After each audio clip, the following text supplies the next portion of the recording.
एक वक्त था, एक ऐसा बंगाल जहां की दीवारों पर, किताबों पर और हाँ, लोगों के दिलों पर भी सिर्फ एक ही रंग छाया हुआ था, लाल। पूरे 34 साल तक लाल सलाम वहां सिर्फ कोई नारा नहीं था, बल्कि बंगाल की पहचान बन चुका था। तो आज की कहानी है उसी लाल किले के बनने और फिर भरभरा कर ढह जाने की।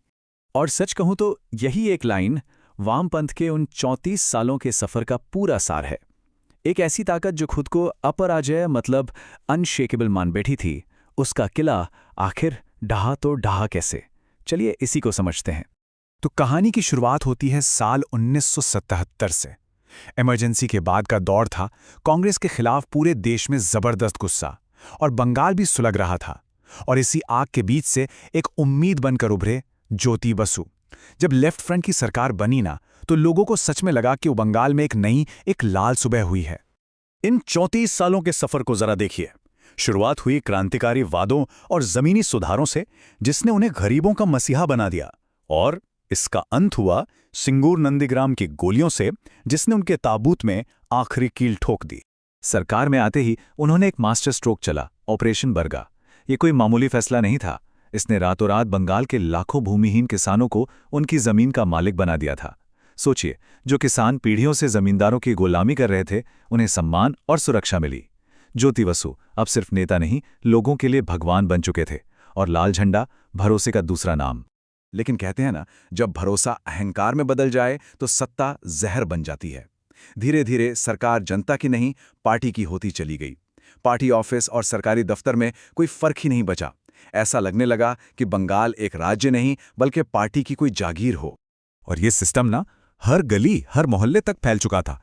नाम दिया गया इसे कैडर राज। मतलब बच्चे का एडमिशन कराना हो तो पार्टी दफ्तर की तरफ देखो, सरकारी नौकरी चाहिए, पहले पार्टी की रसीद कटानी पड़ेगी, कहीं कोई सुनवाई नहीं हो रही तो लोकल कमेटी से मिलना ही पड़ेगा। अरे हालत तो ये थी कि पुलिस भी एफआईआर लिखने से पहले पार्टी ऑफिस से पूछती थी कि भाई लिखना क्या है। सच में ये एक ऐसा मक्खड़ जाल बन गया था जिससे बचकर निकलना लगभग नामुमकिन था। और विडंबना देखिए, सत्ता में आने से पहले जिन कम्युनिस्टों ने युवाओं को हथियार उठाने के लिए उकसाया था, सत्ता मिलते ही उन्हीं नक्सलवादी युवाओं को चुन चुन कर मारा गया। हजारों युवा फर्जी इनकाउंटर में मारे गए बताए जाते हैं। बंगाल का बुद्धिजीवी और युवा वर्ग, जो कभी लेफ्ट का सबसे बड़ा समर्थक था, वो हमेशा के लिए उनसे दूर हो गया। अब बाहर से तो सब कुछ शांत दिखता था, पर अंदर ही अंदर ये लाल किला खोखला हो रहा था।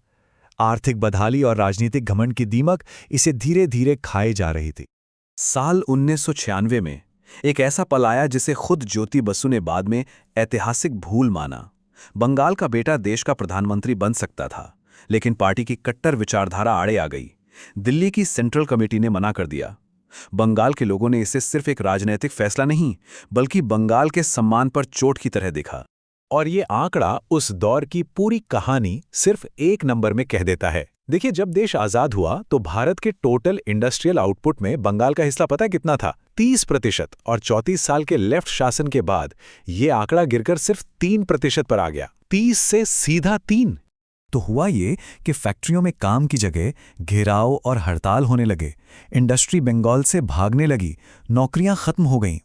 देश में जब बेंगलुरु और हैदराबाद जैसे शहर आईटी हब बन रहे थे, तब बंगाल की राजधानी कोलकाता एक बूढ़े थके हुए शहर में तब्दील हो रही थी। और फिर आया वो तूफान जिसने इस किले की नींव तक हिलाकर रख दी। ये वो वक्त था जब किसानों की सरकार ने अपनी ही बंदूकें किसानों पर तान दी। उस वक्त के मुख्यमंत्री बुद्धदेव भट्टाचार्य बंगाल में टाटा की नैनो फैक्ट्री लाना चाहते थे। सपना अच्छा था, विकास का सपना था, लेकिन इसके लिए सिंगूर में किसानों की सबसे उपजाऊ जमीन जबरन छीनी जाने लगी। जिन किसानों ने 30 साल तक लेफ्ट को वोट दिया था, आज उन्हीं पर लाठियां बरस रही थीं। ये एक विश्वासघात था। लेकिन जो नंदीग्राम में हुआ, वो विश्वासघात से भी कहीं बढ़कर एक नरसंहार था। 14 मार्च 2007 पुलिस ने प्रदर्शन कर रहे निहत्थे किसानों पर सीधी गोलियां चलाईं। सरकारी आंकड़ों में 14 लोग मारे गए। उस एक दिन ने सब कुछ बदल दिया। बंगाल की नजरों में लाल झंडा अब क्रांति का नहीं, बल्कि खून का प्रतीक बन चुका था। और इसी खून और गुस्से के सैलाब से एक नया नेतृत्व उभरा। एक ऐसी नेता जो सड़क पर लड़ती थी, जो सत्ता से सीधी टक्कर लेती थी, ममता बनर्जी। ममता बनर्जी की राजनीति महलों में नहीं, सड़कों पर ही बनी थी। उन पर जानलेवा हमले हुए, उन्हें अपमानित किया गया, लेकिन वो हर बार और मजबूत होकर वापस लौटी।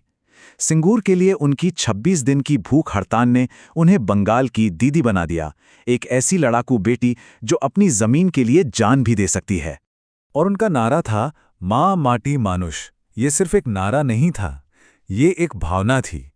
जहां कम्युनिस्ट नेता मार्क्स और लेनिन की बातें करते थे, वहीं ममता ने बंगाल के मिट्टी, यहाँ की संस्कृति और यहाँ के लोगों की बात की। उन्होंने बड़ी सफलता से ये साबित कर दिया कि वामपंथ एक विदेशी विचारधारा है जिसका बंगाल की आत्मा से कोई लेना देना नहीं। और ठीक तभी सच्चर कमेटी की रिपोर्ट एक बम की तरह गिरी। इसने उस मिथक को तोड़ दिया कि लेफ्ट के राज में मुसलमान सुरक्षित और खुशहाल हैं। रिपोर्ट ने बताया कि बंगाल के मुसलमानों की हालत देश में सबसे खराब थी। मुस्लिम समुदाय को इस समझ आ गया कि 30 साल तक उन्हें सिर्फ एक वोट बैंक की तरह इस्तेमाल किया गया था। तो सवाल ये है कि आखिर इस 34 साल पुराने इस अभेद्य किले के ढहने से हमें क्या सबक मिलता है? चलिए इस पूरी कहानी का निचोड़ देखते हैं। तो देखिए, इसका पतन किसी एक वजह से नहीं हुआ। ये नतीजा था उस अहंकार का जो ये मानने लगा था कि सत्ता हमेशा रहेगी, उस हिंसा का जिसने अपनों का ही खून बहाया, और उस आर्थिक बदहाली का जिसने बंगाल के भविष्य को अंधेरे में धकेल दिया था। सीधी सी बात है, पार्टी लोगों से बहुत बड़ी हो गई थी। और सबसे दिलचस्प बात तो नतीजों के ठीक बाद हुई। वो खूंखार कैडर जिनसे पूरा बंगाल कांपता था, रातों रात जैसे गायब हो गए। हजारों ने अपनी लाल टोपी फेंककर सत्ताधारी पार्टी का झंडा उठा लिया। इससे साफ हो गया कि ये विचारधारा की नहीं, बल्कि सिर्फ और सिर्फ सत्ता की लड़ाई थी। और आज की हकीकत ये आंकड़ा है, 0। आज पश्चिम बंगाल की विधानसभा में कम्युनिस्ट पार्टी का एक भी विधायक नहीं है। 34 साल का शासन आज 0 पर खड़ा है। बंगाल की ये कहानी एक बात तो साफ दिखाती है कि लोकतंत्र में जनता से बड़ा कोई नहीं होता। लेकिन एक बड़ा सवाल अब भी बाकी है, क्या वामपंथ की विचारधारा बंगाल की मिट्टी से हमेशा के लिए खत्म हो चुकी है, या ये राख के नीचे दबी कोई चिंगारी है जो बस सही वक्त का इंतजार कर रही है?